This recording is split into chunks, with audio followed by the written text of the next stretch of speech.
Hello and welcome. I'm Leigh-Ann and you're watching W News Extra, broadcasting live from the Al Arabiya studios. These are our top stories. Australia enforces a world-first social media ban for under 16, sparking mixed reactions from teens and parents. Zelenskyy insists Ukraine is ready for elections, pushing back after Trump accused Kyiv of using the war to avoid them. And Trump hits the campaign trail with fiery attacks and bold claims on the economy.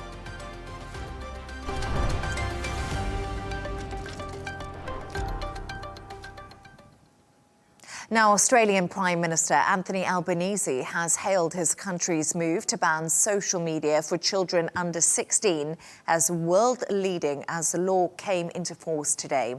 Many teenagers took various platforms to bid farewell and mourn the loss of access to them. It could be the first of many crackdowns as more countries look to rein in big tech in other parts of the world. To discuss this and all of today's stories, I'm joined in the studio by Dr. Ellie Al-Hindi, chairperson of the Department of Security and Strategic Studies at the American University in the Emirates, and broadcaster and journalist Isabel Webster, who joins us from Surrey. Isabel and Dr. Ellie, great to have you on the show with me this evening. Dr. Ellie, I'm going to speak to you first about this ban on social media. We've spoken about it before ourselves. You've, of course, got family members living in Australia. So how's it going? They're no longer teenagers, so I escaped it by a bit. My son is 17, almost 18. But definitely, I think the feeling is that it is a world-leading step. It is a pioneering step. The whole world is watching and looking to learn on what's going to happen and how it's going to happen and how efficient it is and so on. Now, practically speaking, it is a trial phase.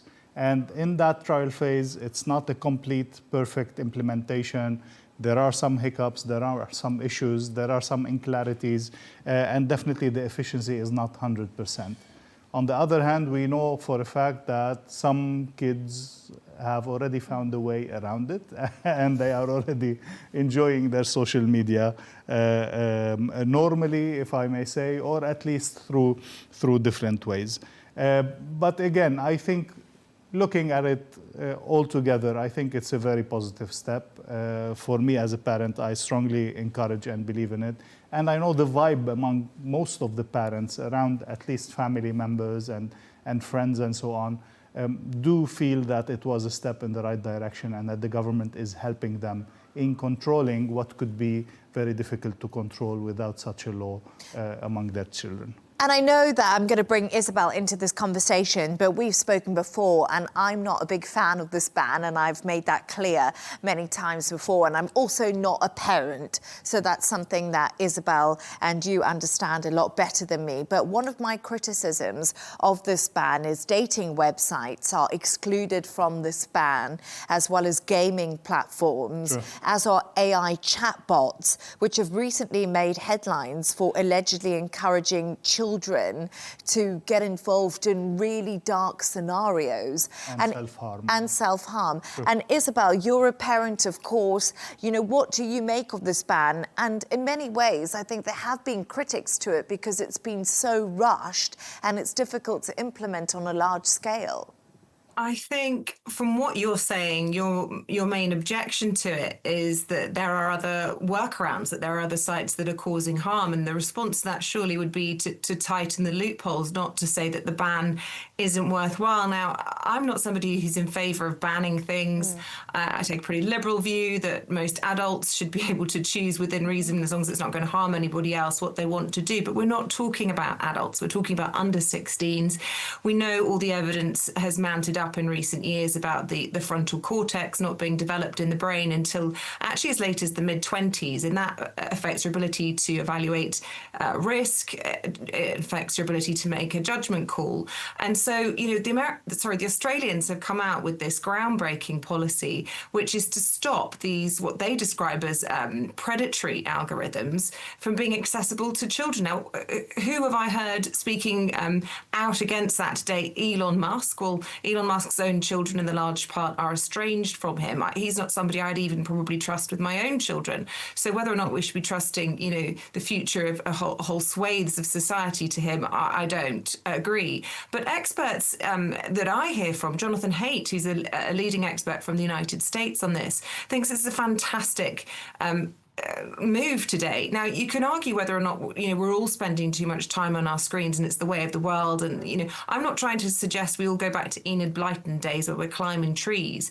I embrace technology, and I can see that the future for even our young people is very much rolled up in it. And there's this survey out today showing how much more time we're all spending online, and it's increased in the UK up by 30 minutes even since COVID times. But my argument would be, as adults we can't even really regulate this. I myself am guilty of, instead of using that extra 30 minutes a day, reading a couple of chapters of my book to help me get to sleep, I find myself doom scrolling and losing track of time. Where does the time go? What are we displacing that time for? Not only do I think it's bad for productivity, but it's actually the opposite of productive. It's destructive.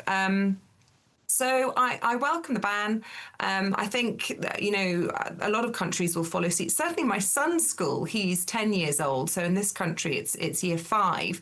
For Christmas, all of the parents in his class are reinvesting in landlines, and we're all swapping telephone numbers and hoping to introduce phoning each other to ask for play dates, and preventing the dreaded phones for as long as possible. But, parents have been calling out for these sorts of measures, and big tech has not been in their favour. And by the way, you only have to watch what was that film that came out on Netflix a few years ago, The Social Dilemma? Nobody in Silicon Valley will let their kids anywhere near social media. I think that says it all.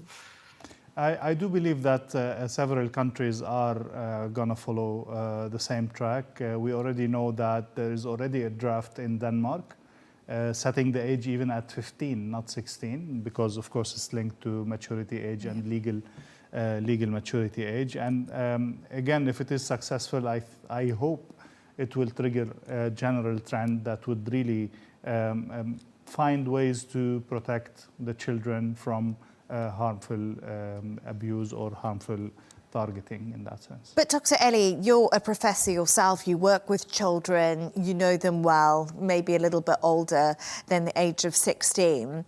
But a lot of people have been arguing that instead of doing this outright ban like Australia have done, is it not educating children how to navigate social media? And Isabel, I know that the UK also put that into some new legislation that they have brought out in the UK. They're implementing these age control rules and trying to, encourage teachers. Definitely. And I don't know if we also should be doing that in schools too, because my worry is I don't have children. I have a 15-year-old nephew, and the future of jobs now is so different. It isn't the future of jobs that we were looking at. It's the future in the technology space, in the AI space.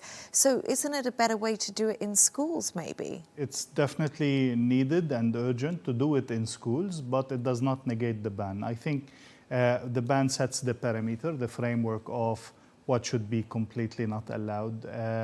But then you'd still need to rely on heavy education. Mm-hmm. And we have to keep in mind that the education is not only, because things are moving on so fast. So now, not only about social media, but now about AI, about fake news, about all these, about algorithms, how they function.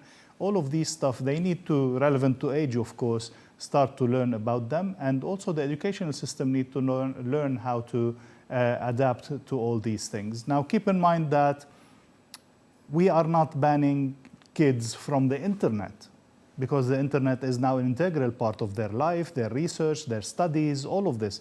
So they are still exposed to a lot, some of it negative and some of it positive, yes. But we don't want to go all the way in a slippery slope to start banning everything. I agree with you on that. But definitely education goes hand in hand with the basic framework that the governments are responsible to put to protect the most vulnerable, which are children under 16 or under a certain age. It's a really interesting conversation to have. Isabel and Dr. Ellie, thank you so much for your thoughts on that. Stay right there now as we move on to another story. And Ukraine's President Volodymyr Zelenskyy says the country is ready for elections, pushing back after President Trump again claimed Kyiv was using the war to avoid holding them.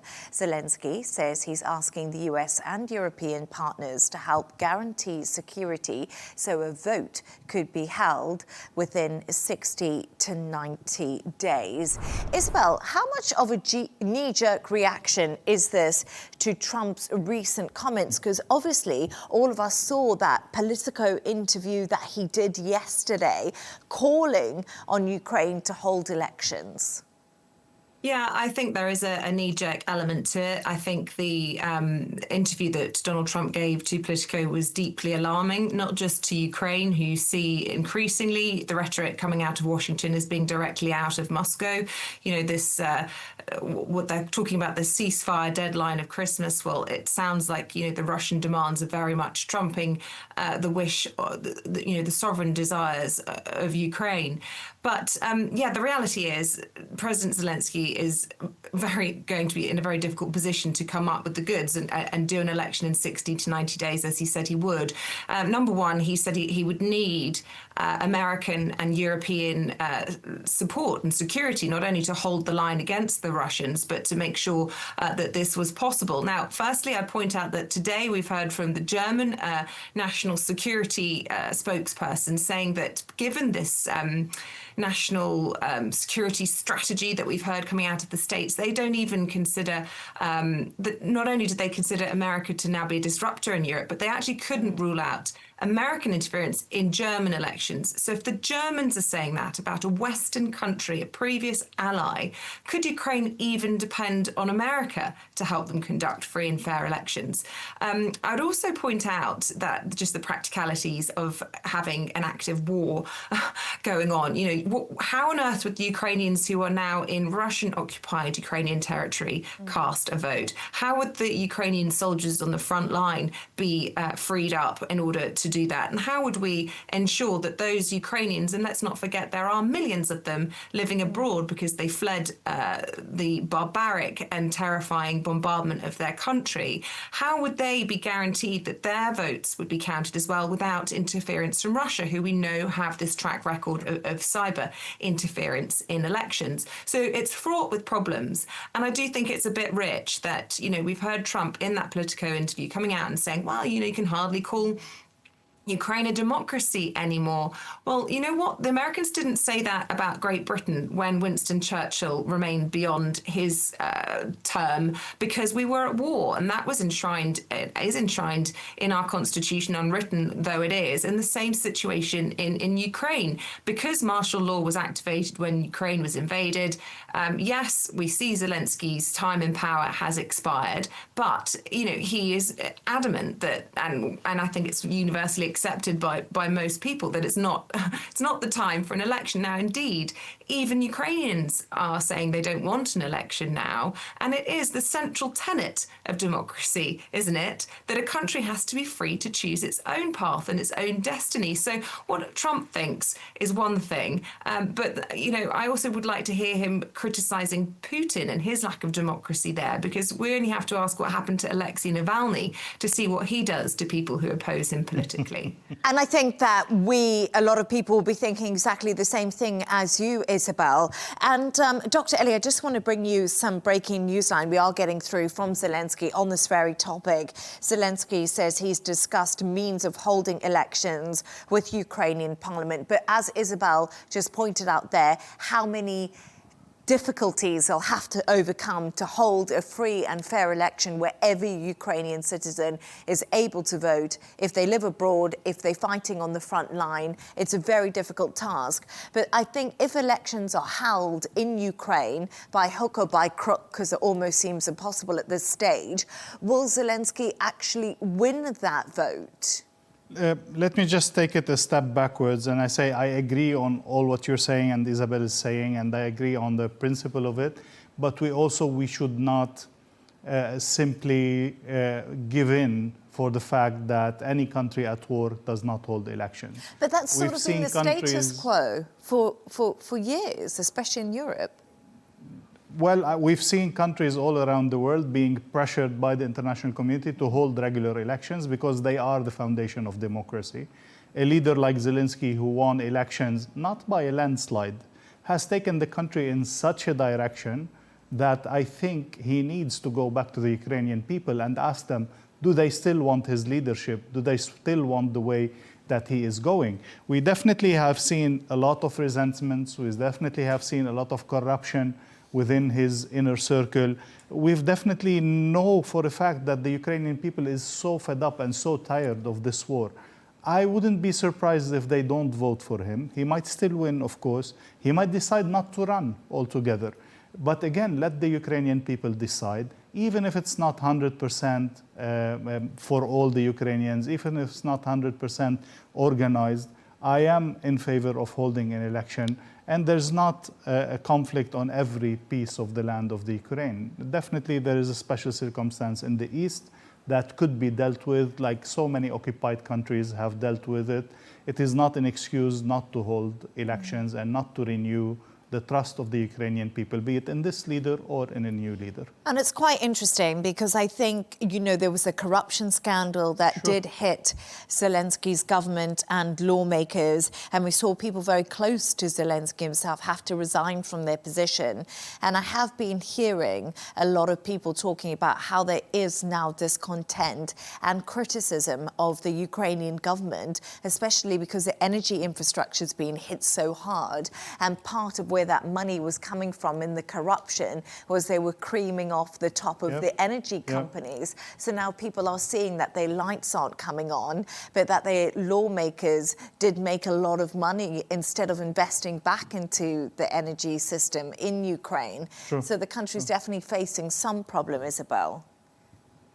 Yes, it is, and it's bound to be. And let's not forget also that, you know, Russia is trying to infiltrate people close to Zelenskyy to not only destabilize him, perhaps make allegations of corruption there, but also we saw the FSB trying to take him hostage through two of the Ukrainian colonels, and now they've been charged with treason. And, you know, that's not the first attempt in recent years on Zelenskyy's life. And what he has done is put himself at huge risk, at huge personal cost. His children have been underground in a bunker for many years. I'm sure he'd quite like to wash his hands of the whole thing and is in a living nightmare, not least because his closest ally is now completely undependable and effectively trying to negotiate with a madman who seems to have the ear of an authoritarian, which is a terrifying scenario. So, you know, there is bound to be dissent. People have lost lives, people have lost livelihoods, people have lost territory. It's not his fault, but we see, you know, leaders get blamed for these things. But that being said, I do think we should remember that probably if Zelenskyy could, he would walk away. And I think that will be one of the reasons why he was first to come out today and say, do you know what, I can do it in 60 to 90 days, because he wants to be seen not only to be in favour of democracy, but to put his money where his mouth is, and fair play to him.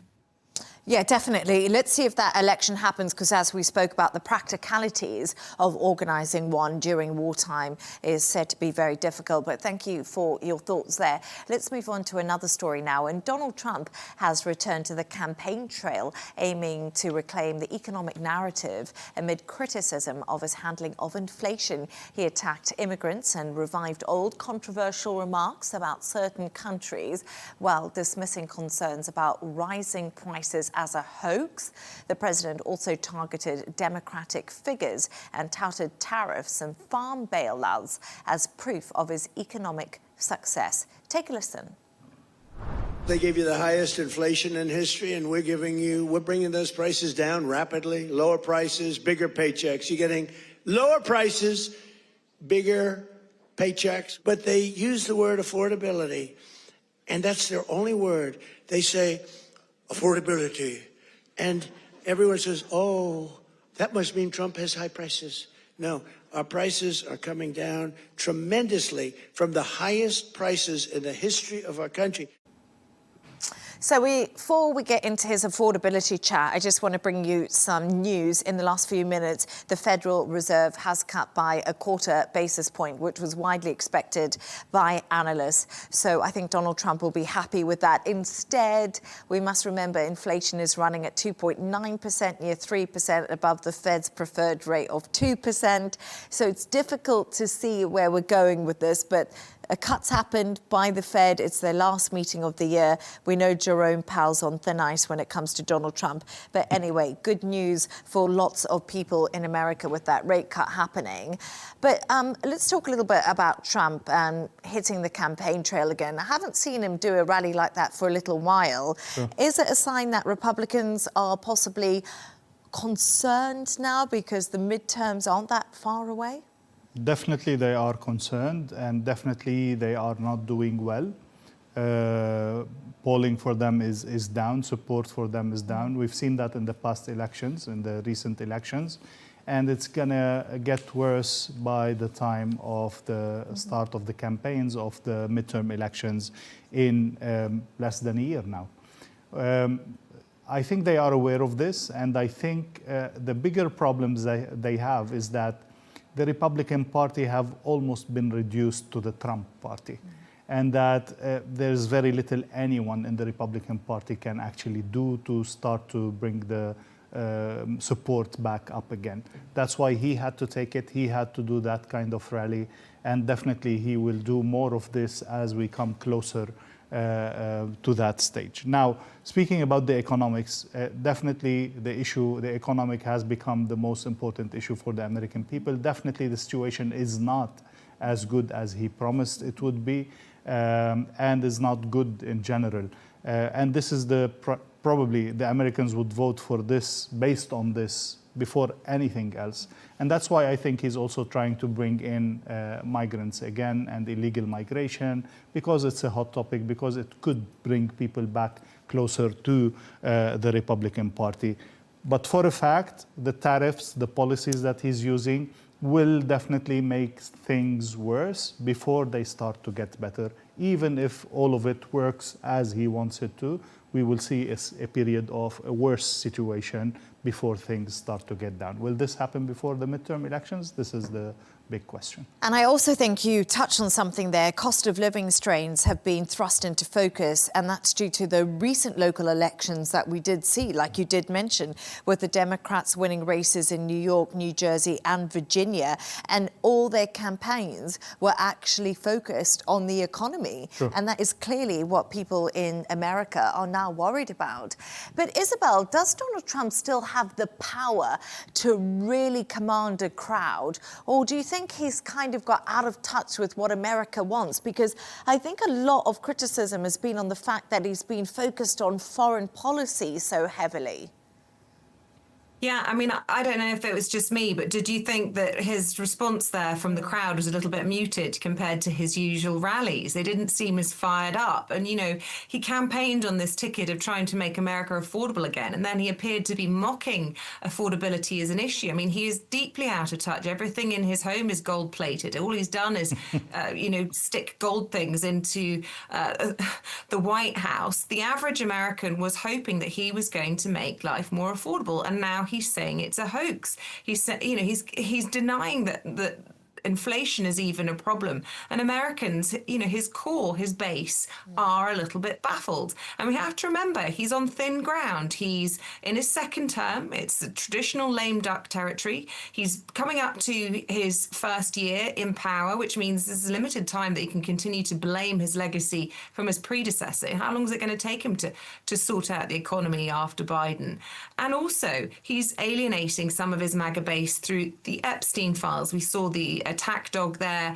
I always forget her name. Marjorie Taylor Greene. Marjorie Taylor Greene. Mm-hmm. They've fallen out, and she's, you know, giving interviews to CNN of all people now. And you know, if you know where she leads, others will follow. So his base will be very much giving him a second chance if they are devoted. But, he's on thin ground. I think he faces annihilation, to be honest, at the midterms. And the fact that Miami, in his home turf of Florida, have just elected a Democratic mayor for the first time in 28 years, I think it has rattled Republicans. They are worried.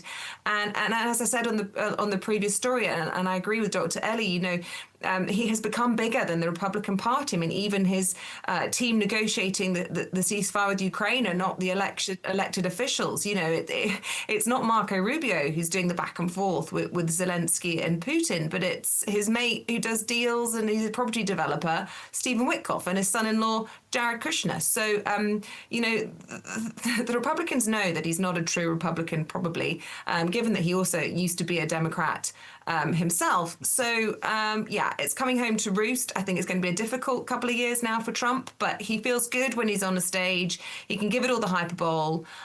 Whether or not people believe it anymore remains to be seen. I think what still feels like is in his corner, something that still goes for him, is the fact that there is no viable alternative from the Democratic Party. In terms of policies, in terms of economic policies. And we've seen the Democratic Party go even further left towards socialism, which Mamdani, which has been the big question about Zohran Mamdani. And Bernie Sanders.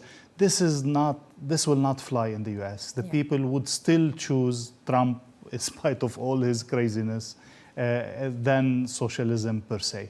So unless the Democratic Party really presents a platform that gives better solution than what they have done, even under Obama, even under Biden, then Trump could still have people in his corner and he could still make it for the midterm. What I find fascinating about the economy in America right now is we're talking about inflation running at 2.9%. It's still a lot lower than some of the big European countries and a lot of other countries around the world. They have recovered pretty well. They are a juggernaut of an economy. We can't forget that. Yes, there's pressure on food prices and energy prices in America. We could argue we're having that in Europe too. But the fascinating thing is, even despite tariffs, the stock market in the States is so hot. We've been seeing the stock market outperforming itself this year on more than one occasion. And I do think Donald Trump has that in his corner.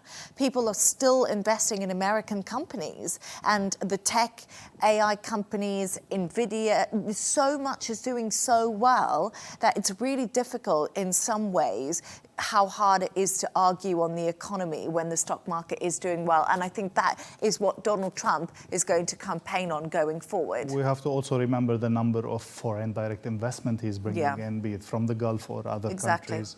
I think, again, his policy might not be the best. It's not solid economics, but it goes in the right direction. Because what was happening in the US was really not. Well, Bidenomics was a complete disaster, but it's a really interesting conversation to have at the moment about the economy. Yes, but I think what we're talking about when you talk about the stock markets and, when you talk about the foreign investment, who is feeling the benefit of that? Now, we know that the personal wealth of the Trump family has increased dramatically in those in his inner circle since he's come into power. There may well soon come a point where people feel like this is outright, blatant, broad daylight corruption. And that's not going to wash with ordinary Americans, even those who are on the right, because they feel as though they're not getting the benefits of any of that. And you don't have to be a socialist to call out corruption and unfairness. It's quite extraordinary what we're seeing, just in terms of the Paramount, Warner Brothers, all the various, aggressive takeovers being pitched, the personal involvement of the Trump family. When it's understood in a granular sense by ordinary Americans, I think they're in very, very dodgy terrain. And it's going to be interesting to see what happens with that Paramount Warner Brothers deal, because Jared Kushner is apparently involved in that too. So time will tell. It benefits extraordinarily. Yes, exactly. Stay right there as we move on to another story now. And all tourists travelling to the United States could soon have their social media accounts checked if they require entry into the country. It's under new plans being considered by the country's border force. Visitors would need to provide their social media history from the last 5 years. Isabel, we're on the Donald Trump theme tonight. Quite clearly. I just want to ask you what you make of these plans and how does it differ from the current system in the States that we are seeing? Well, I mean, what do I make of it? I was thinking back to when I applied for a visa to travel to China and I got denied just purely based on my occupation as a journalist. And they didn't ask any more questions. It was just a hard no. Is that the way America is going to go? Who knows? You know, I've only been to America. I'm no expert on ESTAs, I think they're called, which these 90-day permission to travel within the country. But I've been to America for 24 hours. I went for a job interview, got the job, and then decided actually to stay and work here in the UK. But my understanding is at the moment you can get a 90-day ESTA, and that is going to be extended to a 2-year ESTA. But the grounds for being granted that is you have to hand over your social media for 5 years, plus all your current and previous email addresses, personal home addresses, your names, personal details of your family members, their dates of birth. Now, my question is why? Like, what are they looking for? And what is their definition in the parameters of terrorism, if that is what it is? Because at the moment, you know, are they looking for somebody who might have been critical of Donald Trump? Will they be denied access to the country? You know, what is their definition? Is it going to be prescribed terrorist organizations? Because again, the United States haven't got a history like we do in Europe of having these kind of extremist terrorist incidents. And it would be my argument that they need to spend much more time and energy trying to protect their own citizens from the risk from within of people through gun crime than this imagined threat from foreigners coming in. You know, is it just xenophobia? And also, let's not forget, they have some big international events coming up down the road. We've got the men's World Cup football being hosted in the States next year. We've got the Olympics coming up in LA in 2028. Are they going to go through all of the countries of the world's previous 5 years of social media posts? And I, you know, we're talking here as well about the possibility of biometrics being requested, DNA, irises, facial recognition. I mean, it becomes all a little bit authoritarian for my taste. And I just come back to the question time and again, what is it that they're looking for? What are their grounds for denying you an ESTA? I find it worrying. Dr. Ellie, I don't know what you think, but I would tend to lean to what Isabel is saying here, because it's very difficult, you know, 5 years of social media, more background on your family. America has a huge tourism industry. We were talking about the economy stuttering and struggling. Now he's going to, you know, tighten the rope on that even more. I mean, is this just a little bit of a disaster waiting to happen? Listen, I agree on that, the fact that it is not clear and it is a bit extreme. And of course, under Trump, you worry about what legal oversight it is going to have and all of this based on what we're seeing with ICE and other things that he's doing. But let me go back to the essence of it. We have the tendency to feel that getting a visa to a certain country is a right for us, and we should not be denied, and we should, the world is all open and open access and so on. We have to keep reminding ourselves that it is a sovereign right of every state to judge who will they allow in and who will they refuse entry for. We've seen Australia refuse the visa for a few people who they thought will create some discord in society, and this was enough of a reason for them to refuse the visa. I think it is good to remind ourselves that it is the right of every state to do so. I would say it is the duty of every state to do so. I was thinking also, as we were discussing before, that even when recruiting someone to any job, now we check his social media. So why not check his social media if he's coming into a different country? Why not see if he has supported any extremist rhetorics before? Why not see if he has been aggressively anti-American or anti-democracy or whatever? Definitely, there's always the slippery slope potential. That's why we need the legal oversight for it. That's why we need clarity of it. But again, the essence of it, I wouldn't disagree. It's not xenophobia. it is part of protecting your country. And I will link this also to the national security plan that Trump issued a few days ago, Yes. in which he criticized severely the Europeans for not protecting their societies and simply letting everybody in a way that threatened even the social fabric of the European Union. Regardless of, again, what that competition looks like or what he's aiming to do in Europe, I think the basic foundation of it is valid. And he was very furious about the way that Europe has and is handling its immigration scenario there. But thank you so much for your thoughts on that. Now, it's that time of the show where Isabel and Dr. Ellie have chosen two of their quirkiest stories of the day. Dr. Ellie, we're staying on the theme of the US, and the US Health Secretary has been showing off his pull-up skills. Tell us a little bit more. Well, it goes in the same direction that we've been speaking about, but again, for I think Kennedy specifically. There he is. Yes, here you go. He's going for it. That's amazing. You have to appreciate that. Yeah. It's impressive. And put it in context, this is a guy who has built all his political career on making America healthy again. He has very serious issues with the way drugs have been given to children, the way food, diet, lack of sports, all of these issues.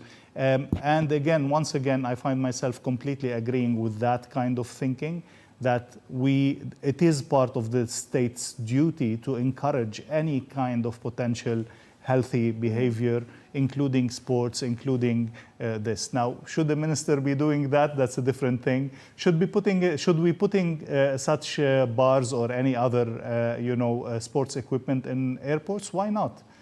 If it's there, if you have a couple of hours to kill, why not? Why not? Go ahead and do it. I can't do any pull-ups. You can't do any pull-ups? No. Well, Isabel, he's 71. He did 71 some years. really That's good... really impressive. Yeah, how many pull-ups can you do, Isabel? And do you think it's good to see your lawmaker going for it on the pole there? Yeah, hats off to him. I think it's about the only time you'll ever hear me say that. This is the guy who has linked autism with paracetamol and stopped people from taking vaccines. He spouted a lot of unscientific nonsense. So that's the only compliment I will give him. We do know that exercise is good for you. So well done. He's worked that one out. Yeah, he has worked that one out. But there's been a lot of criticism of this pull-up that he's done, because you should always get your chin come on, don't get technical on us, Leigh-Ann. No. We know you're the sports guru, yes, but no. So, how many can you do? This is the question. Do you know what? I reckon, I was thinking about it now, I haven't tried for a while, but I reckon I could probably do 2 or 3, no more than that. I believe you. Yeah, but I reckon I could still do a couple. But I'm not sure, but I haven't tried for a long time. Different kinds of sports, like teaching for several hours or marking papers for several hours. I couldn't do any of that. Unfortunately. I'm in the wrong business. I think if you ask the gym bros of the world, they'll be like, the chin needs to be higher, but we're going to give it to him, because why not? And Isabel, yours is absolutely fascinating, your story. It's about the science of monogamy, which I find really interesting.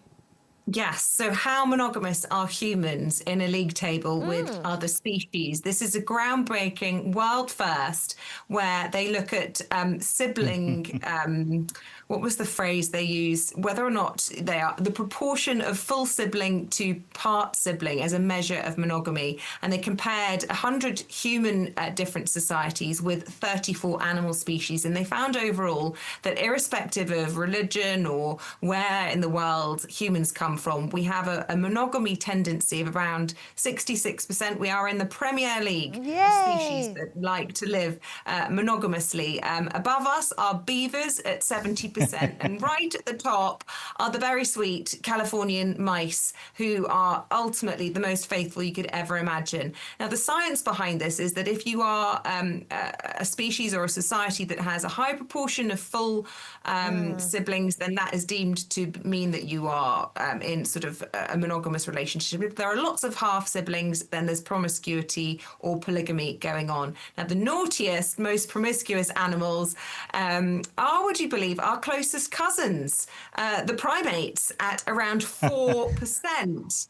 And dolphins as well aren't much for sticking together for life. But you know what? It's a bit entertaining and I think really fascinating as well, published in the Royal Society today. Yeah, I absolutely love the story. And I love the fact that it's California deer mouse. Deer mice, how sweet. 100%. So lovely. Amazing. But then surprising to see black bears, killer whales, baboons, monkeys and dolphins all below 5%. Yeah. I know baboons are naughty. You know, they've got a lot of business going on, you know? But Yeah. what you also notice is that these really sort of animals that live, gosh, I can't think of the term. Gosh, it's all escaping me tonight. But when you live collaboratively, there's a proper collectively or you know, socially, in packs or in communities, So meerkats, wild dogs, they have a really high proportion of monogamy. So what does that tell us about, you know, collaborative society? It leads to monogamy.